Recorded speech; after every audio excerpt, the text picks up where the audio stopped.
Good afternoon, yes. Congratulations for 3 years. Thank you. You made mention of something. Yes. One is the before the years. Yes. So when you say you're correcting this before you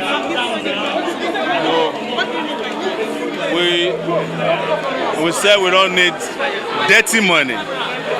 That our election will be funded by members of the party and the members of the public transparently. That we will not steal government money to bribe voters, buy votes, kill people because of election. That's what we mean by that. That we believe in peaceful, transparent, credible and fair election. And we don't believe in vote buying. That's what we mean. So sir, way of tackling insecurity. Yeah. So, with the principle of what is happening in the real estate now, Yes. people have been coming out, they say they want to, like some ago, for instance, they say they want to take this country. So, what is your take on that? The issue of insecurity can be tackled, and we have said it, that you cannot be a country that has the highest inequality of the world and not have insecurity. That the root cause of insecurity is economic inequality. Yes, that the root cause of insecurity is economic inequality, and at the moment it is tackled, you will get security right. So we have an approach of short, medium, and long-term solution to insecurity. The short, medium, of course, is to bring about proper leadership in the security agencies so that they can collect, share, and act on intelligence, and that will bring technology to bear on security. There's no reason why kidnappers will carry kids for over 1 week and we can't locate them. We don't know where they are. We can use technology to locate them even before they get to their location where they hide these innocent victims and vulnerable people. But the long-term solution to insecurity is to solve economic inequality, to bring about prosperity, and that's why we have introduced today color-coded new models of economic development in the country. You heard me read about the orange economy, pink economy, green economy, marine economy, which is different from our black market economy, which is just sell, share, and loot. That's the difference, yes. Yes. Yeah. Yeah. You said what? Women increasing their development. Need to have plans for people with disability. And how about healthcare? The discussion about pink and purple economy is about women empowerment. I read it out. It's an economic model that we are adopting that will make women prosper. And if people don't prosper, it's difficult for you to just say, let's include them. The reason why Nigerian women are not participating in politics is because they don't have money.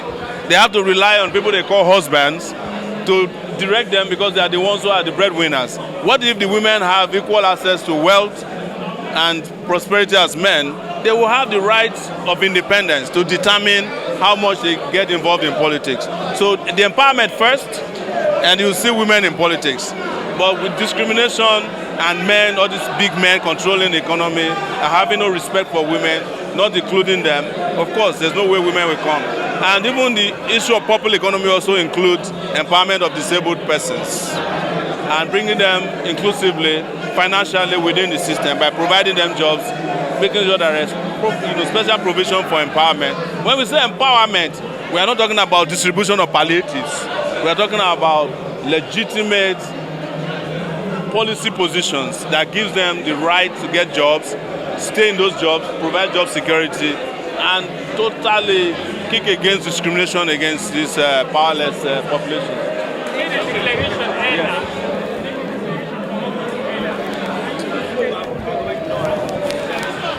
About what? About the movement that will take place in August. Oh yeah, there will be another mass uprising in August 5 across the country to deal with inequality, corruption, and poverty in the country. That was created by removal of fuel subsidy and the fact that the government is doing nothing about insecurity. That's what the movement is about. We've done it before and we'll do it again. Okay, sir. What do you have to say to people? Give me that mic.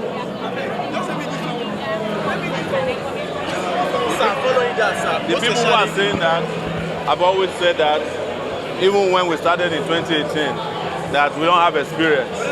But look at what happened to all the experienced people. They don't even have political parties anymore. We are a political party that survived for 8 solid years because of resilience, resistance, and integrity. So you cannot stop people from saying whatever they want to say, but how could I be looking for social media relevance? All I need to do if I want social media relevance is to do what content creators do, and I will be very relevant. But I'm not doing that for relevance. I want to live in a country where I'm free to even prosper. And by the way, you should not write off social media people, because they're part of the orange economy we are talking about. Some of the biggest billionaires in this country today, or millionaires, are social media creators. So how dare we just talk down on them? So social media relevance is also relevance for your information. It's actually big relevance in the world today. Some of the richest people in the world are social media investors. So maybe we don't understand what social media means yet. Pastor, are you sure? As long as the people of this country are ready for liberation, victory is certain for people who are going to lead our liberation. I have no doubt about that. Yes.